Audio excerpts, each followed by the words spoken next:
Bonjour et bienvenue dans « Et si on laissait nos rêves dicter notre vie ?»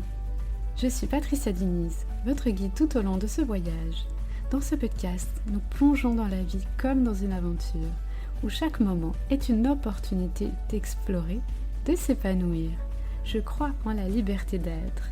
Je partage des histoires de personnes inspirantes, qu'elles soient entrepreneuses, artistes ou en quête de bien-être avec beaucoup d'authenticité.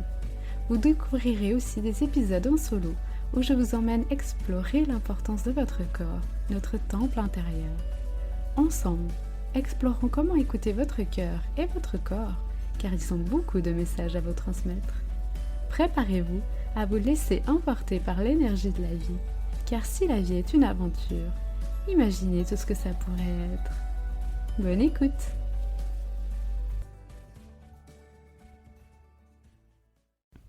Bonjour à toutes et tous. Après quelques mois d'absence sur le podcast, je suis ravie de vous retrouver ici dans « Et si on laissait nos rêves dicter notre vie ?» Mais avant de plonger dans le sujet du jour, j'avais envie de vous partager avec vous les raisons de cette pause. Effectivement, depuis l'épisode dans lequel je vous racontais les 5 leçons que j'ai apprises depuis notre arrivée ici en Thaïlande, beaucoup de choses se sont passées depuis. On a une nouvelle fois déménagé. Et du coup, j'ai ressenti aussi le besoin d'interrompre un peu ce podcast pour me consacrer à cette période de changement, à notre installation ici, à garder en fait cette énergie que j'avais tant pour notre installation que pour mes clients que j'ai la chance d'accompagner au quotidien, et puis aussi dans la création d'un tout nouveau site internet. Mais maintenant, je suis de retour prête à explorer avec vous des thèmes qui, je l'espère, vont nourrir votre âme. Mais revenons à nos moutons. Aujourd'hui, on va plonger dans ce que j'appelle les mystères des périodes de transition de vie. C'est ce moment où la vie nous pousse à changer, à grandir et en fait à nous réinventer. Donc que vous soyez en train de vivre un déménagement ou une nouvelle étape dans votre vie, comme par exemple la parentalité, le passage à la retraite, un changement de carrière ou encore un changement de statut marital ou amoureux, eh bien tout ça, ce sont des périodes que j'appellerais de changement, de transformation.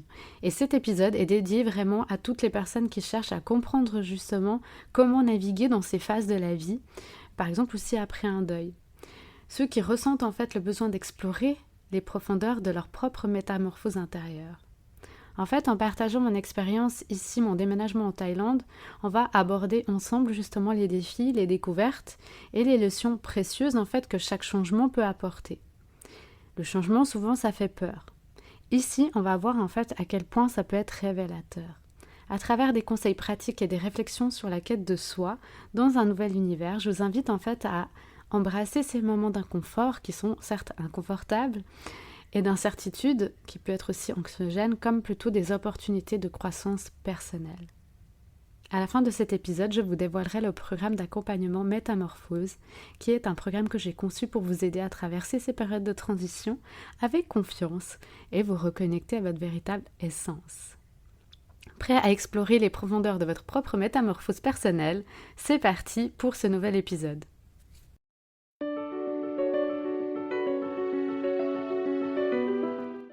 Je vais vous raconter cette étape ici, ce voyage ici en Thaïlande, en 4 étapes, avec 4 conseils clés que vous allez vous-même pouvoir appliquer dans votre vie. Alors, arrivé ici, à Phuket, en Thaïlande, depuis la Suisse, donc on est parti de la Suisse, ça a été un véritable départ à zéro. Mais vraiment totalement, ce à quoi on était peut-être un petit peu moins préparé, faut se l'admettre. C'est la belle surprise de la vie. Parfois, en fait, ça nous a amené à oublier nos habitudes, nos repères, parce que rien n'était pareil. On n'était plus chez nous, mais on n'était pas en vacances non plus. En sachant qu'on est à Phuket, eh bien, l'équilibre des deux a été difficile aussi à trouver, faut se l'admettre. Cet équilibre a été compliqué à trouver. Ça a été vraiment un ajustement qui a été assez complexe. On a un petit aventurier qui a aujourd'hui 4 ans à nos côtés et une petite chienne, donc il fallait composer aussi avec les besoins de tout le monde. Mon premier conseil dans ces périodes de phase où on est amené à se réinventer, eh bien, c'est le lâcher-prise. Je sais que c'est un terme qu'on n'aime pas beaucoup, mais ici on va le désacraliser, je crois pas que c'est vraiment le bon terme, mais en tout cas on va le rendre beaucoup plus fun. Dans ces moments d'ajustement, où on est dans des périodes très inconfortables, où on doit réapprendre en fait qui on est dans ce nouvel environnement, dans cette nouvelle étape de vie, c'est important d'apprendre à lâcher prise. La vie, c'est pas toujours une routine. Elle est souvent une aventure qui est imprévisible. Accepter le changement, c'est hyper important pour apprécier chaque étape. Apprécier le changement, c'est difficile parce que la première étape de l'humain, quand il y a un changement, c'est de mettre les pieds au mur. C'est de refuser le changement. Et ça, c'est humain, tout le monde le fait. Toutes nos blessures se mettent un peu en état d'alerte et on met vraiment les pieds contre le mur, genre non, je ne veux pas de ce changement, je ne le sens pas, j'ai peur de ne pas y arriver. Ça, c'est la première chose. Dans l'étape 2, on va explorer justement cette notion de lâcher prise. Mais ce qu'il faut savoir, c'est que lâcher prise, ça peut être compliqué à certains moments, mais c'est pas forcément si difficile que ça. Parce qu'en fait, lâcher prise, c'est en se concentrant sur ce qu'on est en train de faire. Quand vous faites quelque chose qui vous met en joie, vraiment une activité que vous adorez, que vous êtes prise dedans, eh bien, à ce moment-là, vous êtes dans le lâcher prise en fait. Vous êtes en train de faire quelque chose que vous adorez et du coup, vous ne pensez pas au problème. Donc, on est dans une énergie de lâcher prise. C'est pour ça qu'en fait, le lâcher prise est beaucoup plus simple à appliquer que ce qu'on pense. Pour ça, en fait, il faut faire plus de choses qu'on aime bien et moins de choses qu'on n'aime pas, ou en tout cas d'avoir une bonne harmonie entre les deux, parce que bien sûr, il y a aussi les choses qu'on est obligé de faire, mais il y a aussi les choses qu'on a envie de faire. Et c'est le bon équilibre entre les deux qui permet la bonne harmonie, et c'est ça le lâcher prise.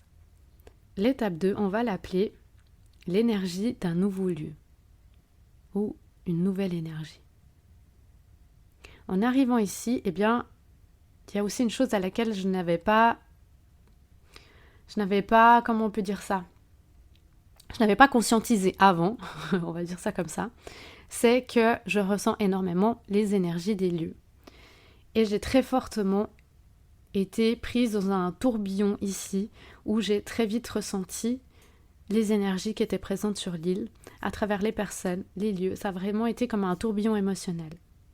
En plus de mon propre cheminement à moi. L'impact en fait du ralentissement du tourisme a aussi laissé des traces dans des pays comme ça, comme celui-ci, qui sont très dépendants du tourisme, ça a été aussi très compliqué pour eux à gérer. Donc il a fallu aussi pour moi d'accepter ces énergies et aller en fait dans une sorte de processus en fait de guérison de soi. Mon conseil, quand vous êtes dans une situation dans votre vie qui vous pousse à changer, bien que vous n'en avez pas envie, voici une question que vous pouvez vous poser. Comment accueillez-vous les nouvelles énergies dans votre vie ? Comment est-ce que vous les accueillez ? Prenez un moment pour réfléchir à la façon dont vous percevez et acceptez le changement. Si vous ressentez des résistances, que vous n'êtes pas prêt à ce changement, c'est aussi normal, c'est inconfortable. On va explorer justement dans la suite de cet épisode comment passer du stade de « je mets les pieds au mur » à la phase d'acceptation, pour enfin s'ouvrir à de nouvelles opportunités. Si on met les pieds au mur, si on bloque l'énergie, ça risque de nous fatiguer, de nous épuiser et on va être dans un sentiment de frustration. On en arrive à l'étape 3 qui est, on va l'appeler la quête de soi dans un nouvel environnement. Pour moi, ce déménagement, il a réveillé des questions profondes sur mon identité. Qui étais-je maintenant ? Je n'étais plus la personne qui vivait en Suisse.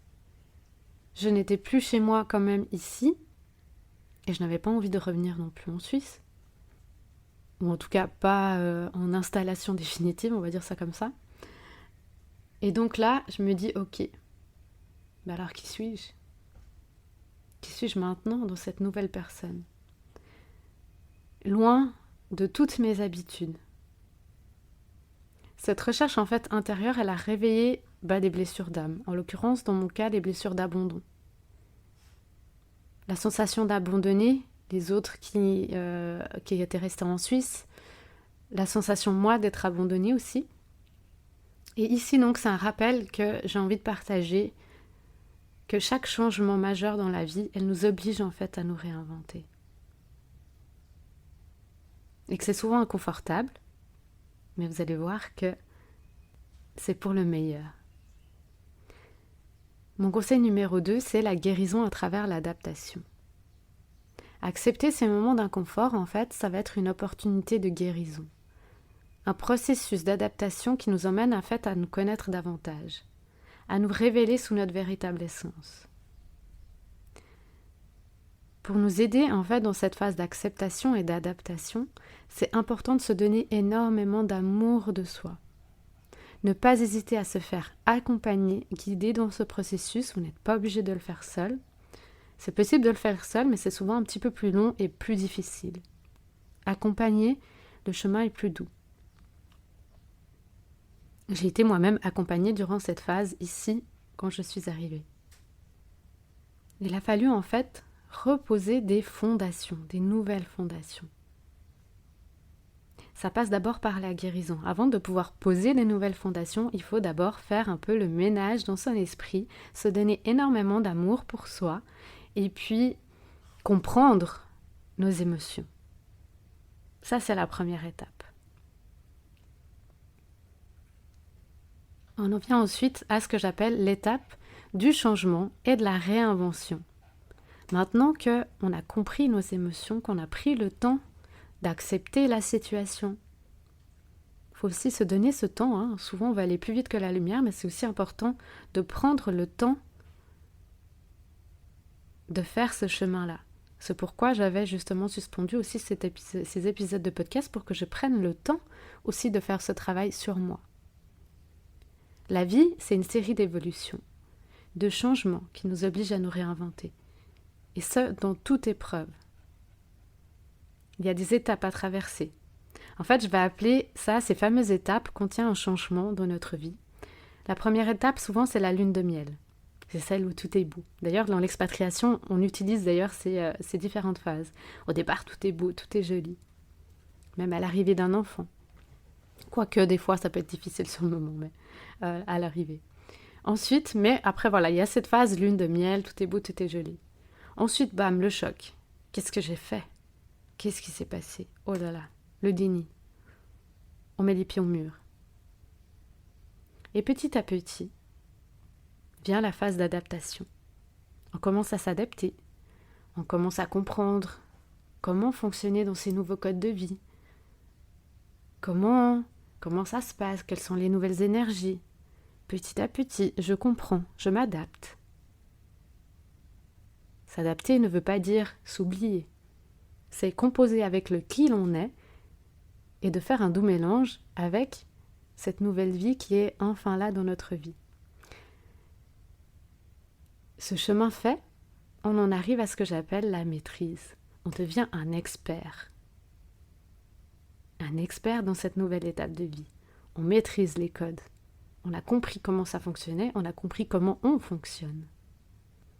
Alors à cette étape, je vous invite à vous poser cette question. À quelle étape de changement êtes-vous actuellement dans votre vie ? Est-ce que vous êtes dans la phase lune de miel ? Dans la phase du choc ? Dans la phase d'adaptation ? Ou dans la phase de la maîtrise ? Prenez un moment pour vous interroger. Et reconnaissez où vous vous trouvez. Parce que c'est une véritable opportunité de croissance. Comprendre où vous vous trouvez, vous allez déjà comprendre que c'est totalement normal et qu'on passe toutes et tous par ces étapes-là. On peut en sauter une ou deux, ou les vivre peut-être d'une manière un peu différente, mais dans les grandes lignes, on passe tous par ça.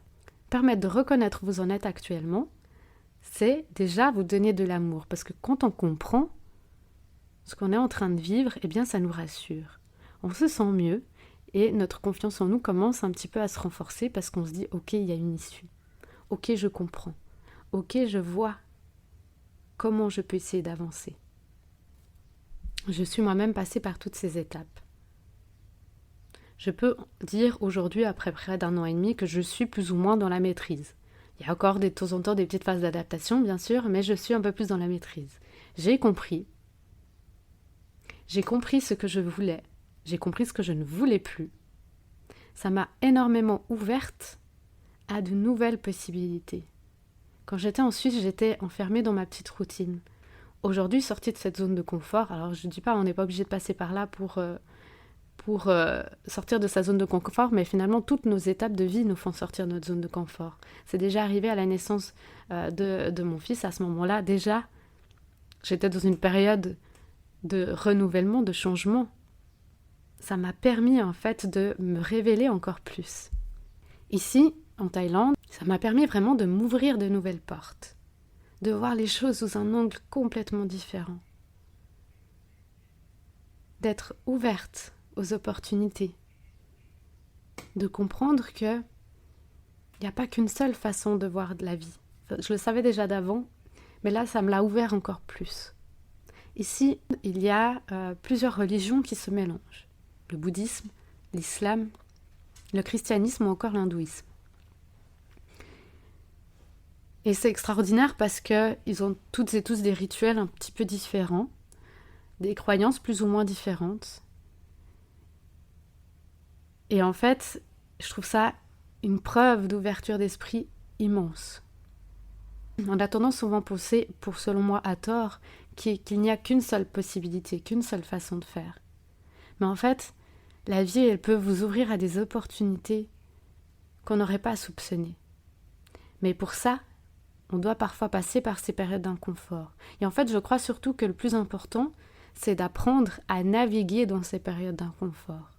Parce qu'elles font partie de la vie. On ne peut pas le nier. En conclusion, n'oubliez pas que le changement, c'est une constante dans la vie.